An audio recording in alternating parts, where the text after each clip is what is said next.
নমস্কার বন্ধুরা, কবিরাজ ঘর টিএসের পক্ষ থেকে সকলকে জানাই আন্তরিক শুভেচ্ছা অভিনন্দন। তারামায়ের কৃপা আপনাদের সকলের মধ্যে বর্ষিত।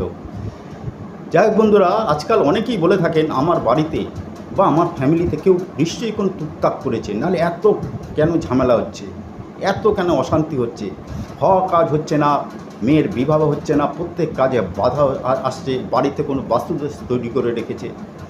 এই থেকে বাঁচার জন্য একটি সুন্দর কাজ আমি বলে দিচ্ছি। এইটা হচ্ছে কী করবেন, শনিবার দিন করবেন। শনিবার দিন কী করবেন, একটি পান পাতা নেবেন, ওই পান পাতার উপরে দুটো বাতাসা দেবেন, দুটো লবঙ্গ দেবেন এবং দুটো এলাচ দেবেন। দিয়ে ওই পান পাতাটি সন্ধ্যার সময় মুড়িয়ে নিয়ে এক ঘটি জল নিয়ে অশ্বত্থ গাছের কাছে যান, অশ্বত্থ গাছের গোড়ায় দিন এবং দিয়ে এক ঘটি জল আপনার ঢেলে দিন। এইভাবে কয়েক সপ্তাহ করলেই জানবে কোনো তান্ত্রিক ক্রিয়া আপনার বাড়ির আশেপাশে ঘেঁষতে পারবেন, আপনার কাছে তো দূরে থাক। নমস্কার।